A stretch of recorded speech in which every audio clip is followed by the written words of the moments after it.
여러분 반갑습니다. 북새통 주말 독서경영 아카데미를 진행하겠습니다. 자, 이번 시간 오늘은 이 정호승 시인의 편의점에서 잠깐이라는 신간 시집을 가지고 같이 진행을 한번 해보도록 하겠습니다. 제가 저 빨간색으로 써놨는데 이 가을 시집 한 권 읽지 않고 보내려는가 이렇게 썼습니다. 그렇죠.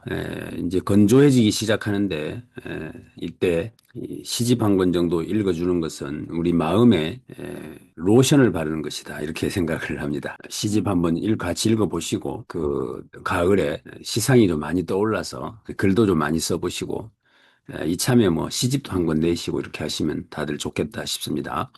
그러면 이분이 어떤 분인지 한번 잠깐 보고 갈까요? 정호성 씨는 대구에서 아주 더 많이 알려져 계신 분이시죠.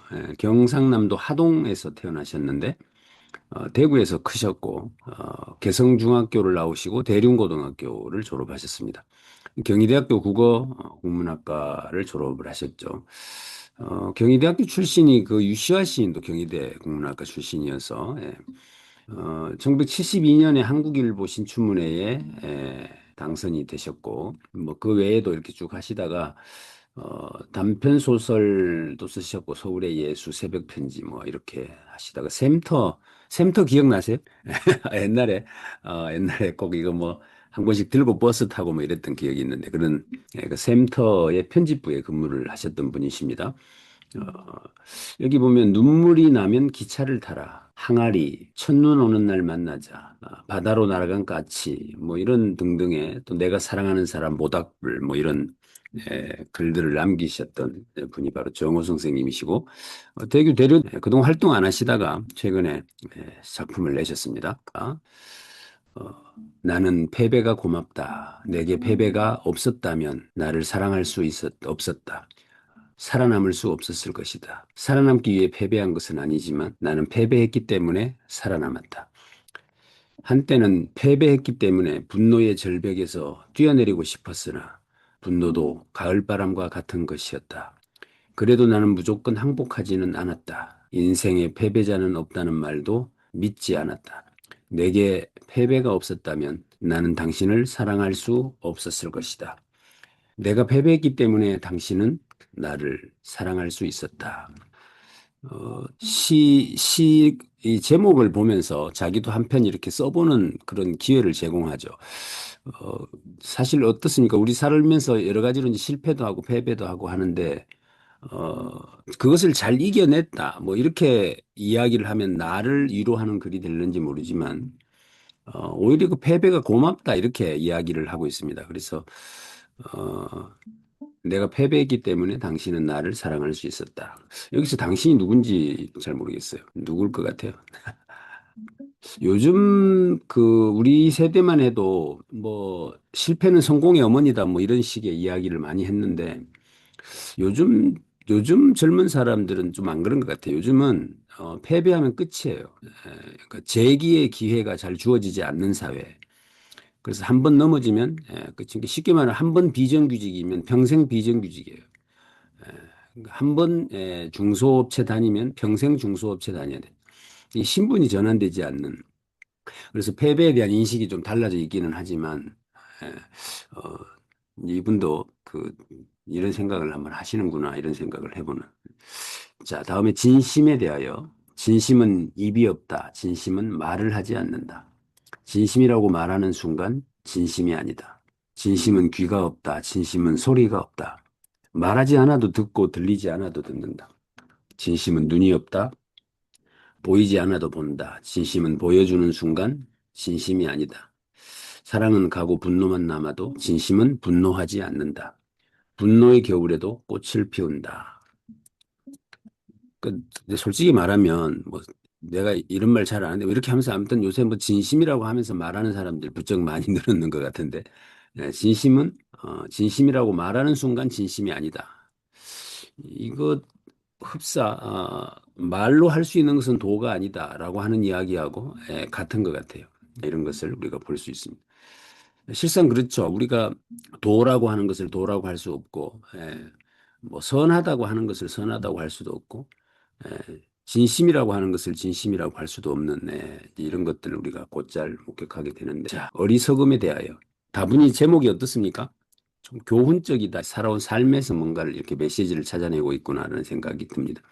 어리석음에 대하여 이거 박은주 선생님 한번 낭송해 봐 주시면 감사하겠습니다.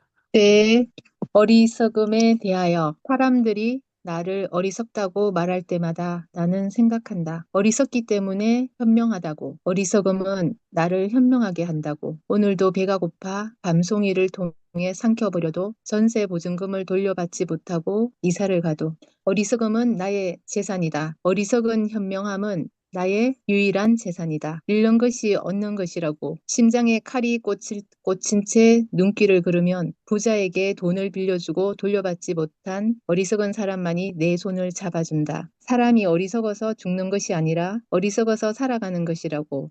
어리석은 자만이 영원한 자유를 얻는다고 내 손을 더욱 따뜻하게 잡아준다. 네. 감사합니다. 네. 여기 보면 전세보증금을 돌려받지 못하고 이사를 가도 어리석음은 나의 재산이다. 이렇게 뭐 사회적으로 이게 좀 문제가 되고 있는 부분들이 있죠. 지금 전세보증금이 젊은 사람들이 여기에 많이 당해가지고 굉장히 힘들어들 하고 있는 것 같은데 뭐 그런 것들을 보시고 아마 글을 쓰셨나 싶은 생각이 듭니다. 네, 매우 특정적으로 그걸 언급하고 계셔서 그런데 우리가 예전에 우신의 찬이라는 책을 같이 본 적이 있죠. 그래, 어리석을 웃자. 이것이 주는 의미가 얼마나 깊이가 있는지를 아마 기억을 하시리라고 생각을 합니다. 그래서 어리석기 때문에 현명하다고, 어리석음은 나를 현명하게 한다고.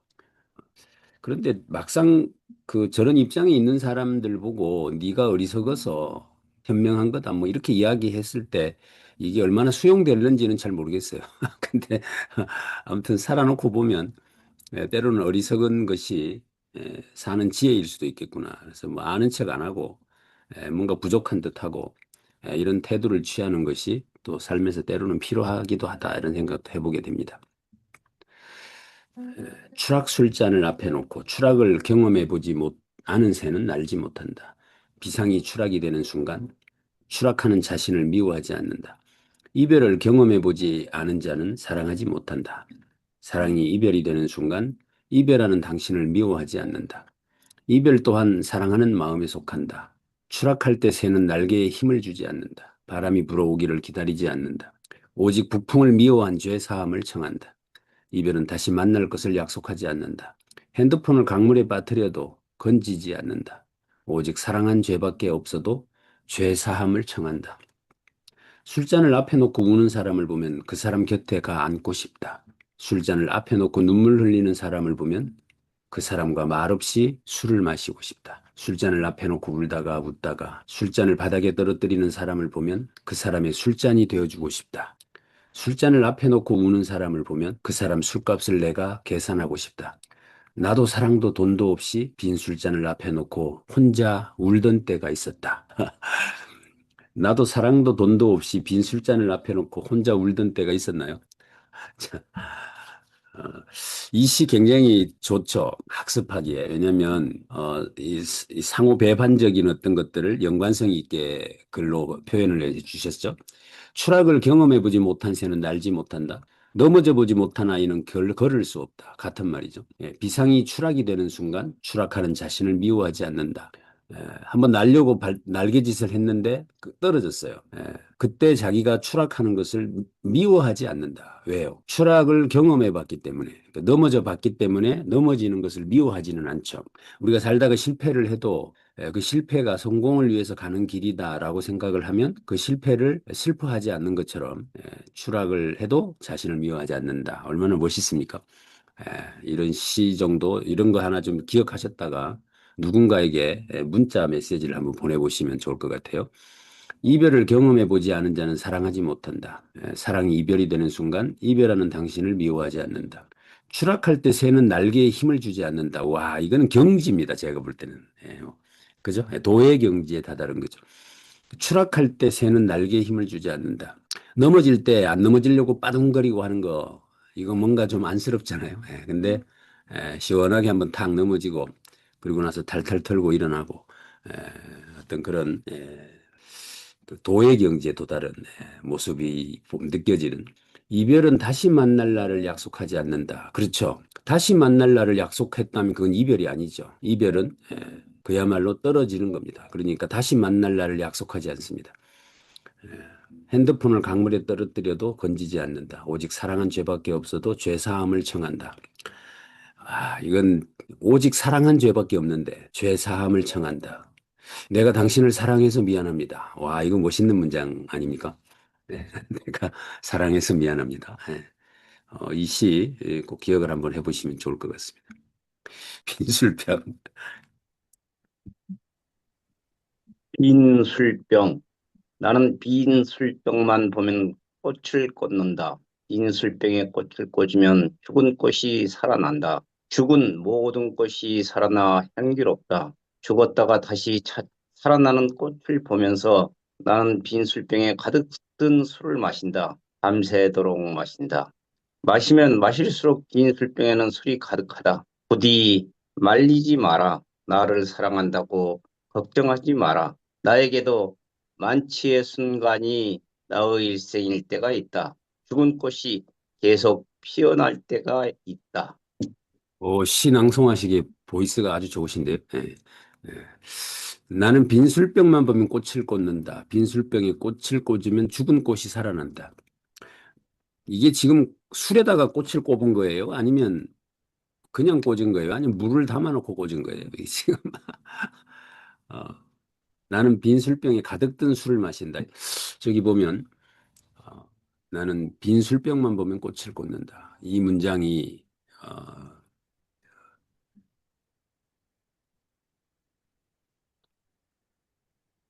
너무 좋은 것 같아요. 빈술병만 보면 꽃을 꼽는다. 왜냐하면 빈술병은 어떻게 우리 삶으로 보면 어때요? 신분이 추락되어 있는 모습이에요.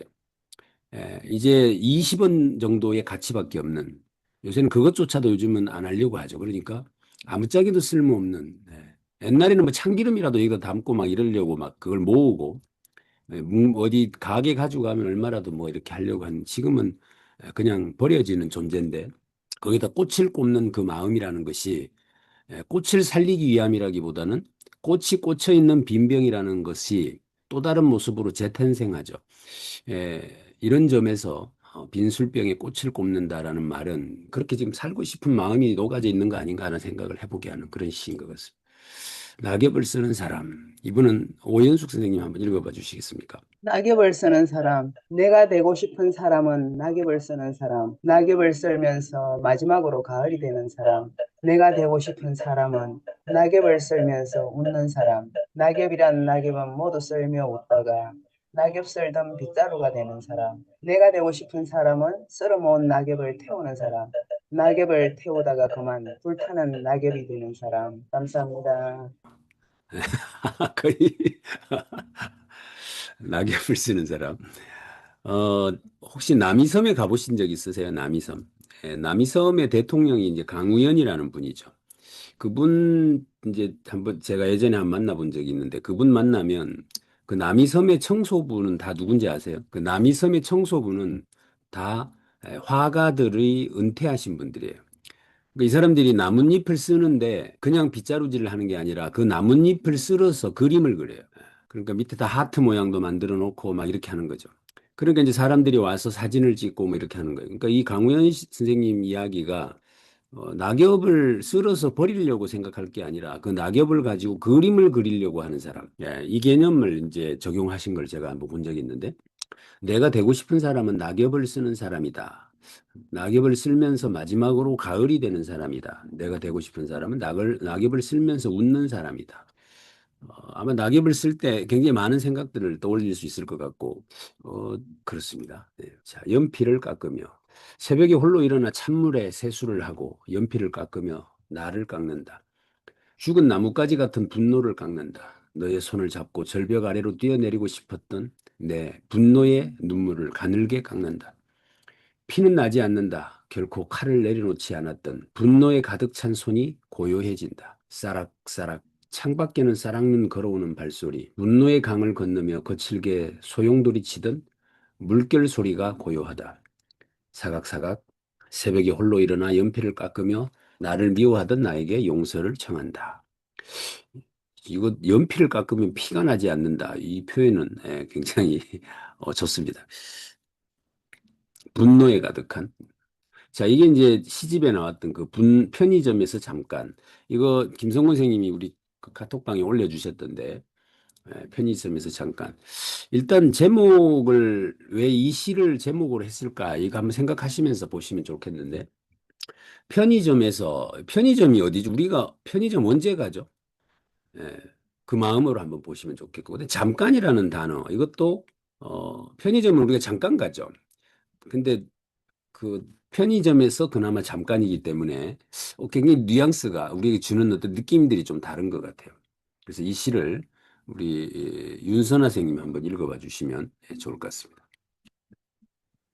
늦은 밤 편의점 계산대 앞에서 당신을 만나다니 당신은 맥주를 사러 왔고 나는 라면을 사러 왔는데 죄송합니다. 죽기 전에 잠깐 당신을 만날 수 있다니 내가 그토록 사랑했던 당신은 아직도 겸손의 손으로 캔맥주를 들고 당신이 그토록 미워했던 나는 교만의 손으로 컵라면을 들고 그리운 눈인사를 나누며 아직도 사랑하는 척 부모님 안부를 묻는다. 작년에 두 분 다 돌아가셨다고 어머니 돌아가신 지 벌써 몇 해나 되었다고 공연히 부모님 안부를 나누는 거짓의 입술에 돌아가신 부모님만 또 돌아가신다. 이미 우리의 계산은 다 끝났다. 우리는 서로의 이익을 계산하다가 돌아서서 결국 무엇이 순익인지 알지 못하고 사랑이 죽음이 되는 시간은 흘러 오늘 편의점 계산대 앞에서 다시 만났으나 당신이 산 캔맥주는 당신이 계산하고 내가 산 컵라면은 내가 계산한다. 편의점에서 사랑을 판다 한다 해도 할인가로 사랑을 살 수 있다 해도 우리는 다시 사랑할 수 없는 불량품. 오늘 밤 편의점이 흐린 불빛은 우리가 함께 거닐었던 항구의 불빛처럼 쓸쓸하다. 잘 가라. 우리가 비록 편의점에서 잠깐 만났다 할지라도 구둣가를 밝히는 검은 불빛을 따라 또다시 밤배는 떠나간다. 네, 네. 감사합니다. 시 낭송에 울림이 있으십니다. 좋습니다. 이건 조금 이따가 마칠 때 서로 한번 느낌들을 공유해보는 시간을 가지도록 하고요. 폭포가 가장 아름다울 때는 폭포수가 흘러내리지 않을 때다. 폭포의 물줄기가 말라 빈 폭포가 되었을 때다. 폭포가 절벽이 되었을 때다. 그리하여 절벽이 가장 아름다울 때는 절벽이 폭포가 되었을 때다. 직선의 곧은 소리보다 구부러진 곡선의 폭포 소리가 인간의 마음의 소리로 들릴 때다. 이거 패러디하기에 기가 막힌 시다, 그죠? 무엇이 가장 아름다울 때는 언제다. 이렇게 시를 한 번씩 써보시면 좋을 것 같습니다. 그래서 폭포가 가장 아름다울 때는 폭포수가 흘러내리지 않을 때다. 매우 이분의 시가 지금 공통점이 조금씩 느껴지십니까? 항상 도치를 시킨다거나 대비를 시키고 계시는 이런 방법을 많이 쓰고 계시는구나 이런 것들을 느끼게 합니다. 시는 몇 번 쓰여진다고요? 시는 뭐 4번 쓰여진다 이렇게 말하죠. 그러니까 시상이 떠오를 때, 시를 실제로 썼을 때, 출판사에서 인쇄를 해서 책으로 나올 때, 그리고 독자에게 읽혀질 때 시는 완성된다 이렇게 말을 합니다.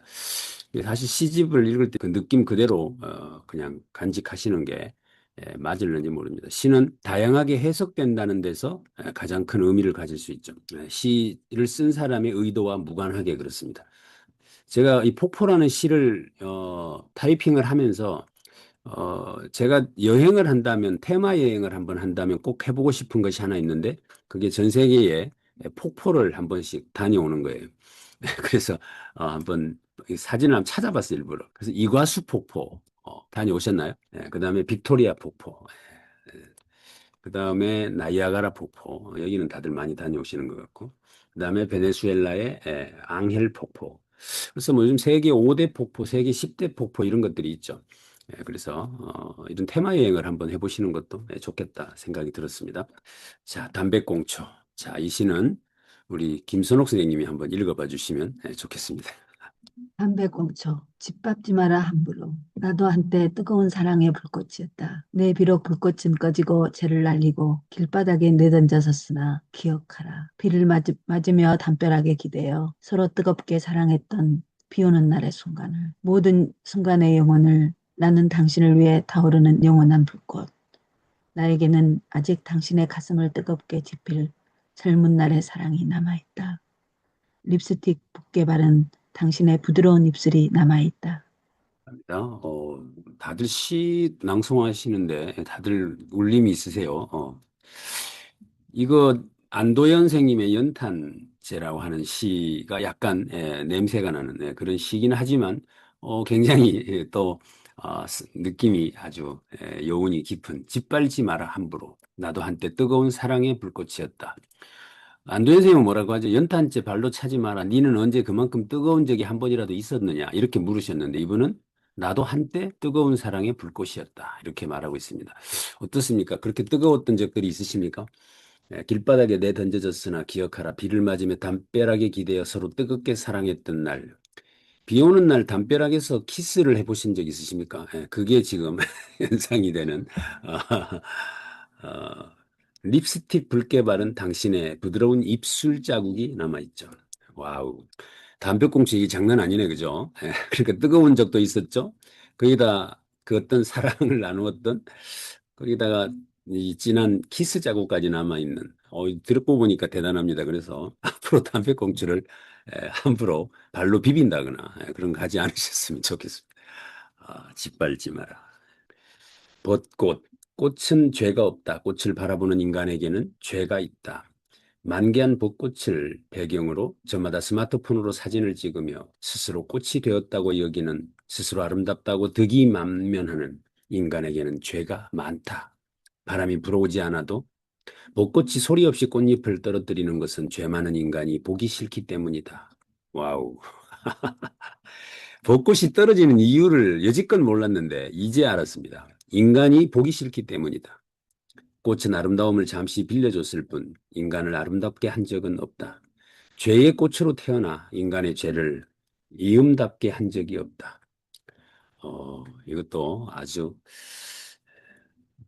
관을 짜는 남자. 그는 평생 정성껏 다른 사람의 관을 짜며 기뻐하며 살았으나 해가 지고 다시 아침이 오지 않을 때 겨울이 가고 다시 봄이 오지 않을 때 정작 자신의 관은 짜지 못하고 죽었다. 이 관 짜는 사람이 자기 관을 짜놓지 않고 죽었다. 그 말인 것 같은데. 정작 우리는 자기를 위로하지 못하죠. 남은 위로한다고 돌아다니면서. 자기를 사랑하지 못하죠. 남은 사랑하고 돌아다니는데. 그죠? 관을 짜는데 지관은 안 짜놓고 남관 짜고 돌아다닌다고? 지관은 못 짰다. 뭐 이런 식의 표현으로 한번 우리가 확대해 볼 수 있는 그런 시인 것 같습니다. 무게에 대한 생각. 자, 이 시를 우리 김명희 선생님이 한번 읽어봐 주시면 좋겠습니다. 반갑습니다. 무게에 대한 생각. 죽은 사람은 무겁다. 손을 잡아도 무겁고 껴안아도 무겁고 일으켜 세우려 해도 무겁다. 죽음의 무게가 더해졌기 때문이다. 살아있을 때보다 도대체 얼마나 더 무거워졌는지 그 무게를 알 수 없다. 살아서 걸어가는 사람은 가볍다. 아무도 자신의 무게를 의식하고 걸어 다니지 않기 때문이다. 특히 서로 사랑하는 사람은 무거워도 가볍다. 손을 잡아도 가볍고 팔짱을 껴도 가볍고 여간방에서 서로 사랑을 나누어도 가볍고 모든 연인들은 가볍다. 그래도 죽은 사람도 화장을 하고 나면 가볍다. 흙먼지처럼 바람에 멀리 날아간다. 산이든 바다든 어디든 날아간다. 화장은 죽음의 무게를 줄이는 일에 철저해 죽어서 화장한 사람만큼 가벼운 사람은 없다. 네, 감사합니다. 죽으면 왜 무겁죠? 죽으면 뭐 500g이 적어진다면서요. 그 영혼의 무게가 500g이다라는 말들이 있는데 500g이 빠져나갔으니까 500g만큼 가벼워야 하는데 왜 죽은 시신은 더 무거울까요? 근데 죽은 사람은 무겁다. 거기에 죽음의 무게가 더해졌기 때문이다. 이것도 현관문이라는 시를 우리 박수연 선생님께서 한번 읽어봐 주시겠습니까? 현관문을 났을 때 다시는 못 볼 순간이라고 생각하라. 아침에 무거운 가방을 들고 현관문을 났을 때 지금 이 순간이 마지막 순간이라고 생각하라. 밖에 나갔다가 밤늦게 늘 현관문을 열고 돌아오지만 언젠가는 현관문을 열고 돌아오지 못할 때가 있다. 슬퍼하지 마라. 누구에게나 현관문을 나서는 마지막 순간이 있다. 현관문에서 잘 다녀오라고 인사하던 그 순간이 다시는 못 볼 순간이 될 때가 있다. 네. 아침에 집을 나서실 때 서로 다시는 못 볼 것처럼 껴안고 키스도 하고 그렇게 하십니까? 오, 박경희 선생님 간만에 오셨네요. 예, 잘 지내셨죠? 예, 박경희 선생님 한번 읽어봐 주시면 좋겠습니다. 잠시만요. 낙하. 떨어질 때는 떨어질 때를 살펴보지 말아야 한다. 떨어지면 떨어지는 대로 떨어져야 한다. 그곳이 비록 지옥의 감옥이라 할지라도 감옥이 되면 되고 천국의 쓰레기더미라 할지라도 쓰레기가 되면 된다. 나는 한때 튀는 빗방울로 길바닥에 떨어지고 폭포의 물줄기로 바다에 떨어지고 거칠고 단단한 바위 덩어리로 절벽 아래로 굴러 떨어지고 가을을 기다리는 푸른 사과로 땅바닥에 툭 떨어졌으나 이제는 떨어져도 떨어질 바닥조차 없어. 밤마다 작은 별똥별로 당신의 가슴 속으로 떨어진다. 네, 감사합니다. 떨어질 때는 떨어질 때를 살펴보지 말아야 한다. 이것 저는 굉장히 이렇게 많이 곱씹어 봤던 시입니다. 왜냐하면 우리는 흔히 이제 추락하는 것과 낙하하는 것의 차이를 구별하려고 합니다. 지식인들은. 예, 그 추락하는 것은 의도성이 없는 것들, 그것들 추락한다고 하죠. 근데 낙하한다고 하면 내가 정해놓은 목표 지점이 있죠.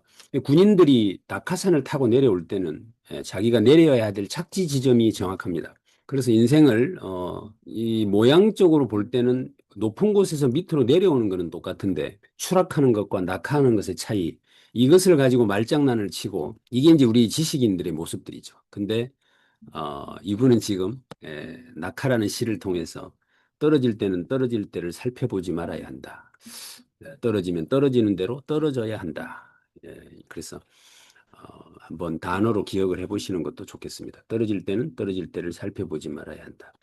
자, 기도하는 법. 김선옥 선생님 한번 읽어봐 주실래요? 기도하는 법. 혼자 있지 말고 홀로 있을 것. 애로워하지 말고 고독할 것. 굳이 무릎 꿇고 두 손을 모으지 말 것. 하늘을 우러러보다가 땅을 볼 것. 아무것도 원하지 말고 원하는 것은 모두 버릴 것. 버릴 수 없으면 일어나 길을 걸을 것. 길을 걸으면서 다시 버릴 것. 흘러가는 마음을 붙잡지 말고 기복은 있으되 기도가 없다. 구걸은 있으되 기도가 없다. 이런 진짜 기도가 뭔지를 모른다. 뭐 이런 이야기들 곧잘 하는데 여기에 이제 그런 것들을 느끼게 하는 그런 시인 것 같습니다. 여기 마지막 줄이 저는 이해가 안 돼요. 돌아가신 어머니를 다시 만날 것. 용서 이야기를 하다가 어머니를 넣었을까? 어머니는 무한히 용서해 주는 사람인가? 그래서 넣었는가? 이 생각도 해보다가 아무튼 돌아가신 어머니를 다시 만날 것. 이게 어떤 의도였는지 궁금해서 만약에 이분이 어디 강연을 하면 제가 물어보려고 생각을 했더랬습니다. 칼과 플립, 칼은 플립이다. 사람들이 플립을 칼이라고 부를 뿐이다. 플립의 이슬이 반짝이는 것을 보고 사람들은 칼날이 번뜩인다고 말한다. 이제 나의 마지막 소망은 칼을 플립으로 만드는 것이다. 늙은 어머니를 모시고 오솔길을 걸으면 어머니가 모든 칼을 플립으로 만드신다. 플립에 찔린 사람은 없고 칼에 찔린 사람은 많다. 플립에 베인 사람은 살아도 칼에 베인 사람은 죽는다. 와우. 심장마비. 새들도 심장마비로 돌아가실 때가 있다. 나무들도 심장마비로 쓰러질 때가 있다. 인간이 서로 미워하고 죽이는 것을 보면 밤늦게 술 취해 퇴근한 아들이 커피를 타주지 않는다고 어머니를 죽이는 것을 보면 초등학교 교사가 자기 학교 학생을 시청과 교육실로 유인해 칼로 죽이는 것을 보면 푸른 하늘을 날다가 새들도 심장마비가 와 추락할 때가 있다. 나무들도 심장마비가 와 한순간에 뿌리의 피가 다 말라버릴 때가 있다. 이제 정호성 선생님 시를 보면 사회 참여형 시가 많죠. 그래서 물 한 잔 미안하네. 당신이 목마를 때 미안하네. 물 한 잔 주지 못해. 당신이 빈 그릇이 되었을 때 물 한 잔 채워주지 못해 미안하네. 나는 물 한 잔도 빈 그릇도 끝내는 그 누구의 물잔도 되지 못하고 비 오는 날 강가에 나가 빗방울도 되지 못하고 빗소리만 되었다가 강물도 되지 못하고 강물 소리만 되었다가 목마른 당신에게 물 한 잔 주지 못하고 미안하네. 결국은 아무도 사랑하지 못한 나를 사랑하지 마시게. 저기 볼게요. 비 오는 날 강가에 나가 빗방울도 되지 못하고 빗소리만 되었다가 강물도 되지 못하고 강물 소리만 되었다가 이거 그죠? 예, 이거 너무 멋진 표현입니다. 그죠? 예, 우리가 그렇게 사는 것 같아. 그죠? 뭐 되게 뭐 대단한 척 요란한 척 해도 결국에는 그 옆에 소리일 뿐이고 작은 그릇 하나로 바닷물을 다 퍼담아 산으로 옮길 수 있다. 작은 그릇 하나로 사막의 강물이 희도락하게 할 수 있다. 쌍봉 낙타와 사막 여우와 벼락말과 영양과 과절과 약효와 인간의 목마름을 영원히 달랠 수 있다. 사랑의 작은 그릇 하나로 배고픈 모든 인간을 배부르게 할 수 있다. 길바닥에 나 뒹구는 대밥 그릇이라 하더라도 자비의 작은 그릇 하나로. 감사합니다. 예, 감사합니다. 이 작은 그릇의 조건이 뭐였죠? 예, 사랑의 작은 그릇이었습니다. 그게 어, 사랑의 작은 그릇 하나로 이 세상에 배고픈 사람을 다 살릴 수 있다. 이거 뭐 그때 우리 유발 하라리 교수 이야기할 때 했던 이야기 떠오르십니까? 이 세상에 배가 고파 죽는 사람보다 비만으로 죽는 사람 숫자가 자그마치 4배, 5배가 많습니다. 결국 이 세상에 식량이 없어서 굶어 죽는 것이 아니라 사랑이 없어서 굶어 죽는 것이죠. 에, 그러니까 어, 사랑의 작은 그릇 이거 하나면 다 해결될 수 있는 일들을 가지고 서울역 비둘기, 서울역에는 비둘기도 노숙자다. 서울역 비둘기들은 서울역이 고향이다. 하루 종일 서울역 광장 바닥을 쪼아대며 부지런히 인간의 부스러기를 찾아다니다가 저녁이 오고 밤기차가 떠나가면 취객이 오줌을 누고 간 담벼락 모퉁이에 날개를 접고 어머니를 생각한다. 서울역에 노숙하는 비둘기는 서울역이 어머니다. 가끔 기차를 타고 밤하늘로 날아갔다가 별똥별을 입에 가득 물고 돌아와 배고픈 노숙자들에게 나누어 준다. 오늘도 서울역 광장을 돌아다니며 불신지옥 예수천당이라고 쓴 종이판을 들고 예수를 믿으라고 소리치는 인간을 물끄러미 바라보다가 서울역 푸른 도미 위로 날아간다. 서울역 비둘기는 서울역이 집이다. 집에 어머니가 계시지 않아도 울지 않는다. 되게 웃기는 표현 있지 않아요? 불신지옥 예수천당이라고 쓴 종이판을 들고 예수를 믿으라고 소리치는 인간을 물끄러미 바라보다가 서울역 푸른 도미 위로 날아간다. 이 장면이 굉장히 많은 것들을 느끼게 하는 그런 표현인 것 같습니다. 얼마나 웃기겠어요. 그 비둘기가 이렇게 보고 있으면. 그죠? 그것도 하루 이틀도 아니고 매일 와가지고 그렇게 하고 있는 모습을 보면서 무슨 생각을 할까? 이런 슬픔의 그림자. 이걸 또 누가 한번 청해서 들어보도록 하겠습니다. 제가 이 낭송의 재주가 없어가지고 다들 아름다운 목소리를 가지신 분들이 한번 도와주시면 좋겠습니다. 박은주 선생님 한번 읽어봐 주실까요? 네. 네. 슬픔의 그림자, 새들이 하늘을 버리고 땅 속에서도 살 수 있다고 땅 속으로 날아간다. 물고기가 강을 버리고 물 밖에서도 살 수 있다고 물으로 달려간다. 연꽃이 연못을 버리고 길 위에서도 피어날 수 있다고 골목길로 걸어간다. 사람들이 지옥에서도 살 수 있다고, 지옥에서는 사랑하지 않아도 살 수 있다고 지옥으로 찾아간다. 내가 찾아가기 전에 언제나 나를 먼저 찾아와 기다리던 내 그림자도 내가 없어도 살 수 있다고 기어이 나를 떠난다. 네, 감사합니다. 감사합니다.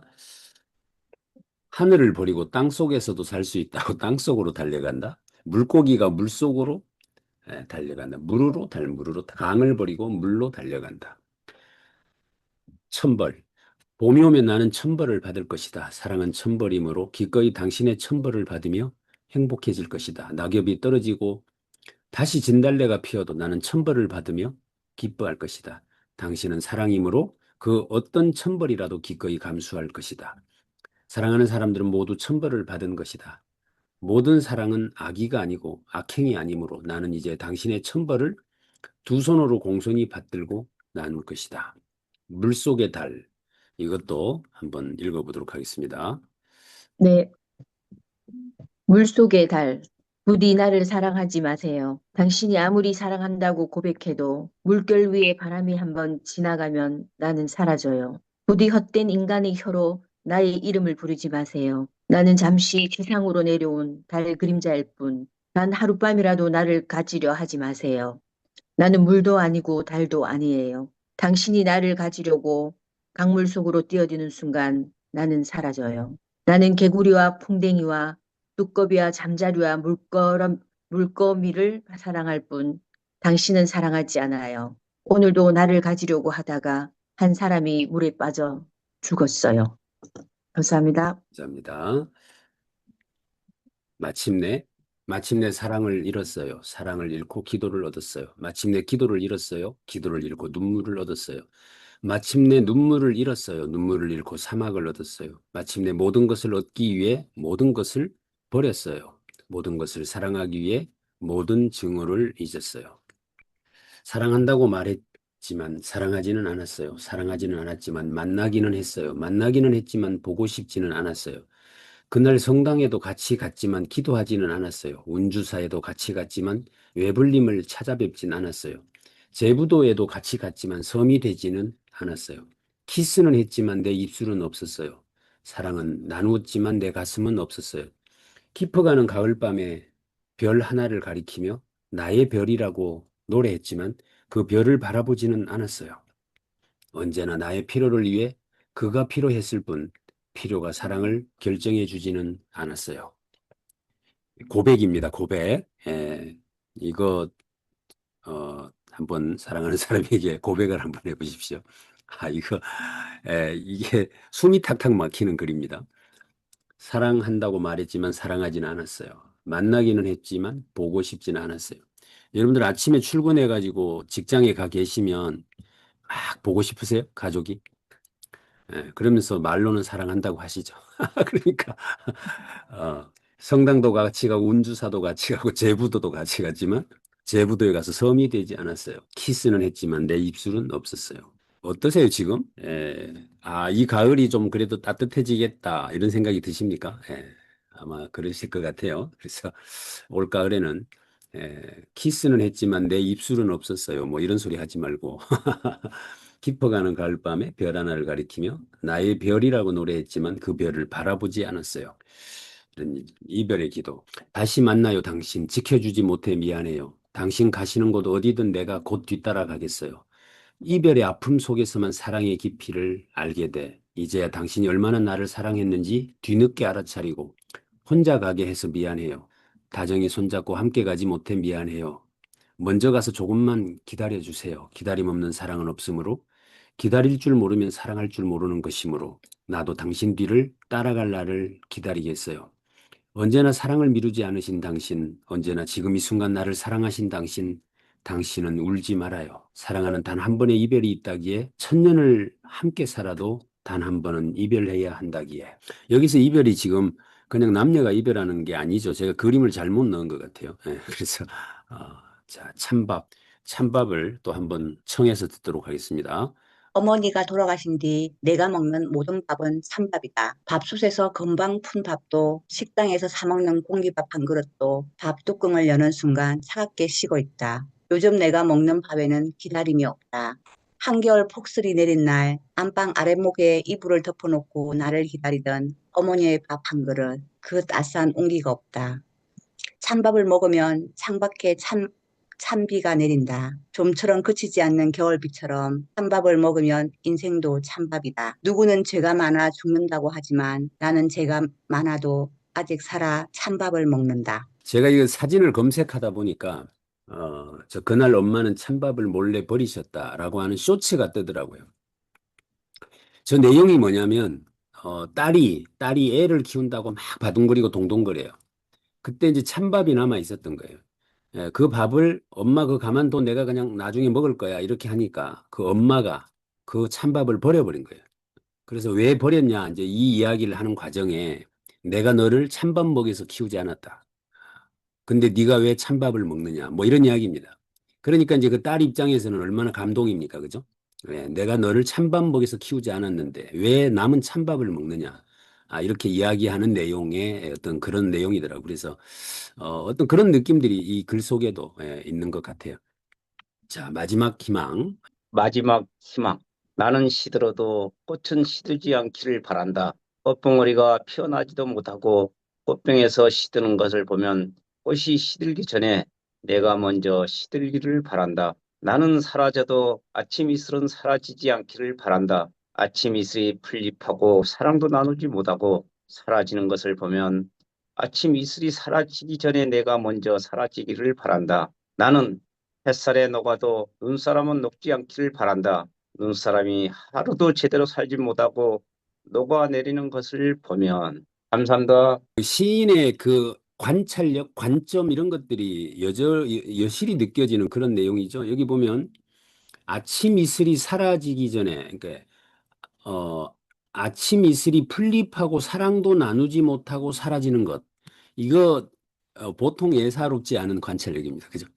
이슬이 햇빛이 나면 사라져 버리잖아요. 근데 이놈도 뭔가 사랑을 하려고 하늘에서 밤새도록 내려왔을 텐데, 예, 혹시 모르지 또 밤새도록 사랑을 했는지. 근데 아무튼 간에 햇빛이 나면 사랑도 나누지 못하고 사라져 버린다.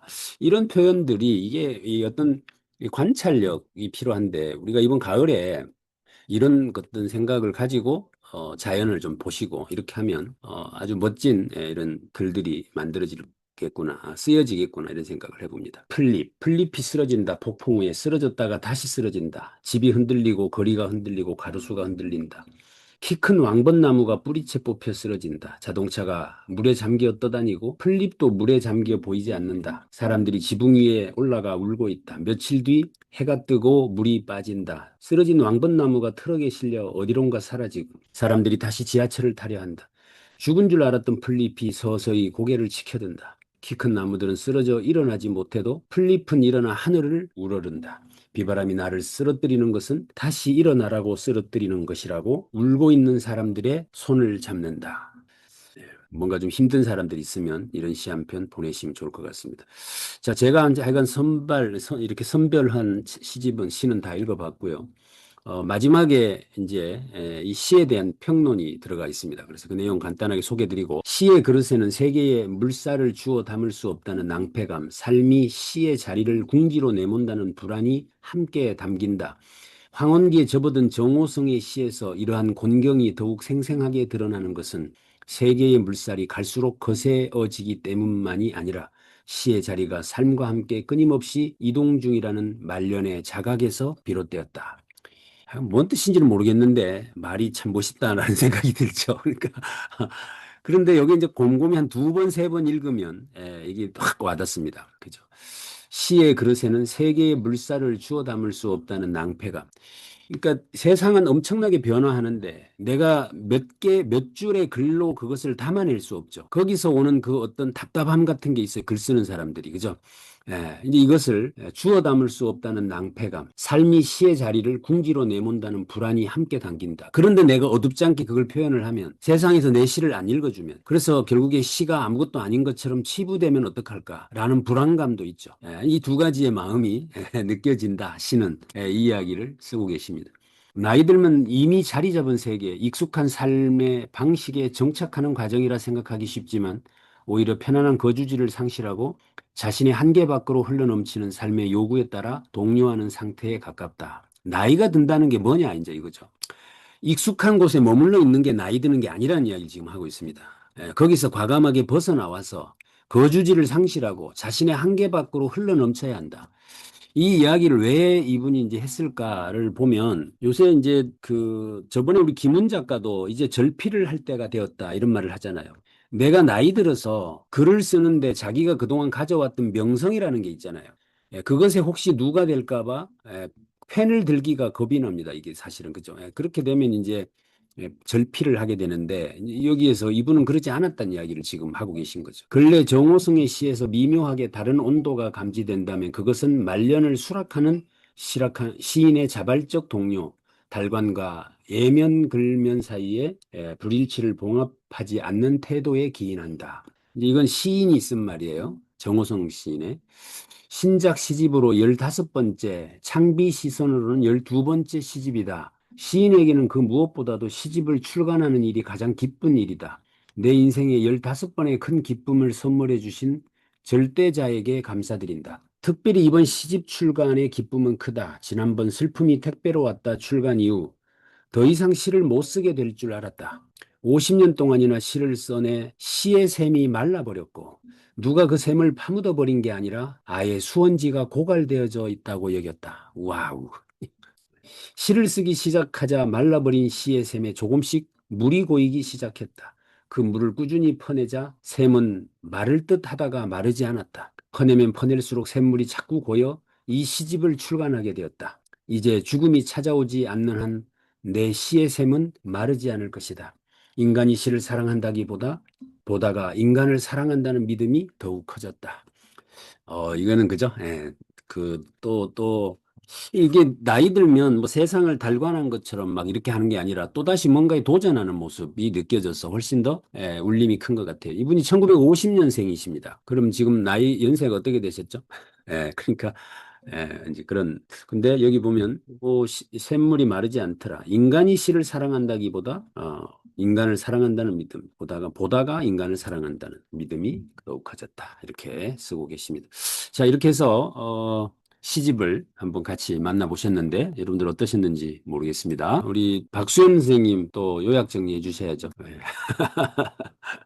네, 저는 그 정호성 시인의 항아리에 실린 선인장 이야기를 많이 인용하기도 하는데, 오늘 시집에 어리석음, 술병, 편의점, 담배꽁초, 관을 짜는 남자, 뭐 현관문, 심장마비 등에서 이분은 글을 시어보다는 직접 화법으로 현실적이어서 옆에 앉아서 이야기 듣는 것처럼 해준다. 그래서 이야기가 참 맛깔나다라는 생각이 들었고요. 네. 또 빈 술병에서 꽃이 살아난다는 것은 술 한 잔 들어가면 우리 없던 자신감도 생긴다는 뜻으로 저는 들었습니다. 그렇네, 그죠? 네. 그리고 연필을 깎으면은 어린 시절이 뭐 주마등처럼 스쳐 지나가고 담배꽁초에서는 담배꽁초의 관점에서 쓴 것이 인상적이었습니다. 네. 물 한 잔에서는 자기 반성을 할 때 흔하게 하는 말을 하는 듯하며 박경혜 선생님과 같은 생각으로 작은 그릇 하나로 모든 것을 담을 수 있는 것은 결국 모자람은 욕심이라는 생각이 듭니다. 네. 그리고 이별의 기도에서 지켜주지 못해 미안해요라는 말을 우리 일상에서 종종 듣는데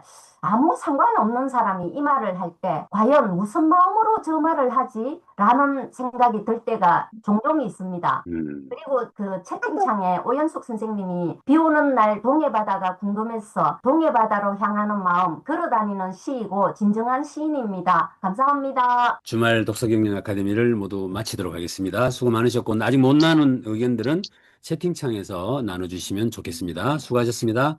좋은 하루 되세요. 네. 대구 사랑 정선생 시인의 진지하십니다. 감사합니다.